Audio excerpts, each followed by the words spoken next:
For an audience, a composition or an interpretation doesn't make a big difference. After all, it's the fact that you believe that the actor delivering the lines is in real time, in immersion, the character, the storytelling, and therefore a performer composing or performing a written piece in the moment of performance, it has to appear as if it is composed, not recited. And it's a very subtle difference between being respectful to the detail of a text and make it your own, or deliver it your own. And in this delivery, inevitably, you put something of your own vision, reading, understanding between the lines.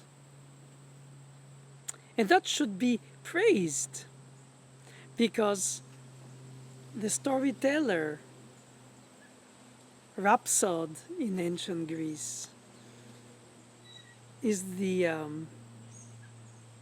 vibrant membrane that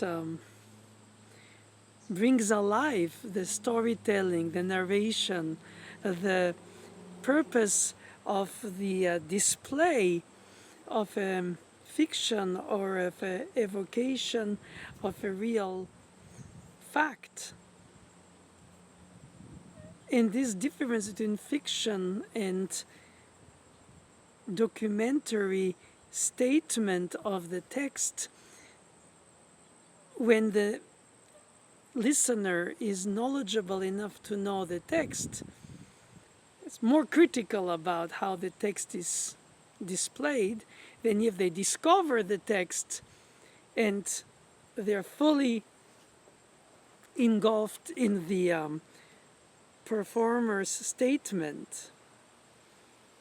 And if there is no rupture of this belief that the actor is not acting, but the actor is the character, therefore that the performer is the composer, perhaps by delegation because the composer is not around, or because the message is more meaningful than the messenger.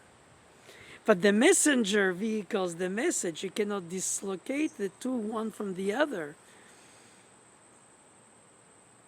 If not, people would gather to read silently music scores, like in a library, and hear it in their own imagination come alive instead of somebody bringing it alive on the stage. And immediately, as soon as that is the case, those who know will say it's not supposed to be that way, it's too much, not enough. And they might be individually right, because they have the imagination of what the character is to be, just like a stage director does for an opera through the imagination, or a filmmaker brings you to read the storytelling through their focal point of view, literally. Therefore, there is no objectivity in this transmission. There is a driven and very subjective point of view of the interpretation of the piece. And the objectivity of the facts of the notes written on the score, when becoming live music, silences, phrases, hints, suggestions, daydreams, statements, enticing or expressively introverted, you enter in a situation where music, yes, it's a language to a purpose, to a mean, to a story, to a narration.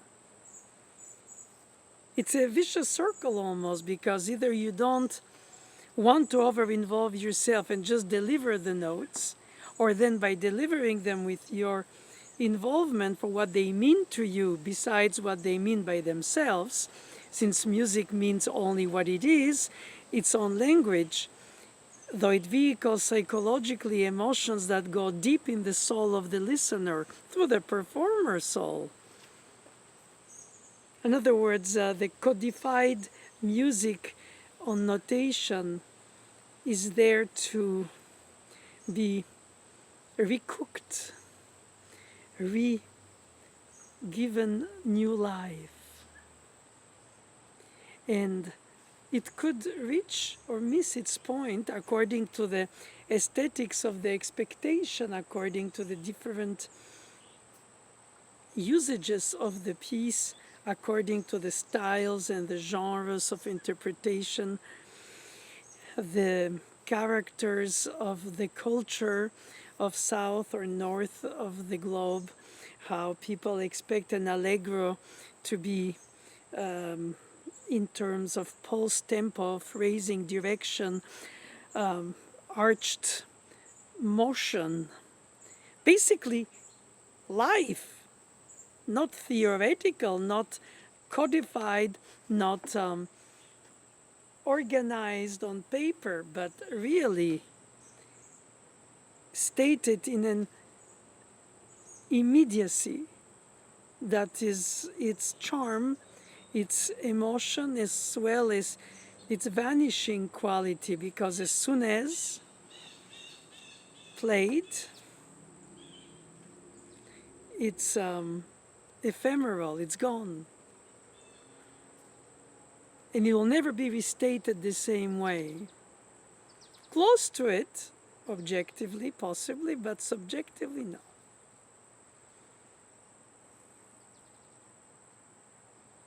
So many aspects come in mind, so many dimensions of comprehension of the texture, of the atmosphere, the emotion, besides the statement. And sometimes the statement is in the emotion and in the mood setting. The form and the essence, they combine, they don't differ. They contribute each other together to vehicle a thought, a story, a meaning, perhaps even a whole civilizational understanding of life, death, hope, love, hatred, the essence of human nature's emotions expressed through a medium that bypasses the languages and the words, that without words can suggest by intervals, gestures of melodic lines, how you coat harmonically and melodically and polyphonically and rhythmically and polyrhythmically the statement.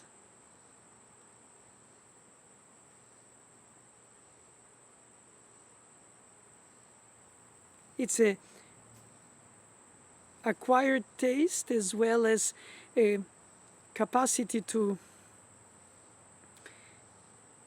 cultivated knowledge of critical awareness of the delivery of the text, and then accept that there will be not only between performers differences, but between performances of the same performer differences. Besides the acoustics, the instrument, and the mood of the moment, there's nothing more meaningful than living it in its spontaneous statement, in its flow, its transitions, its different thematic materials or its leitmotifs, whichever way the form develops the statement or restates it, or chooses to display the essence that we receive and we transmit. So it gives a lot of important responsibilities to the performer to carry the piece, even if it's famous, let less when it's not. When you have to create the criteria for people to expect what to expect in the piece, except that when you play a piece that everybody knows among the aficionados, then you're there to convince them among their critical awareness. And in a way, you have less room for convincing them other than what drives you, and you're only being convincing because you're convinced.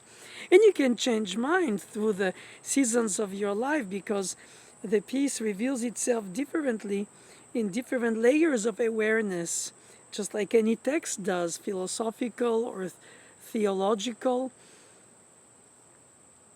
It's a slow impregnation of the elements with which we reach to this essence that the art brings us to share.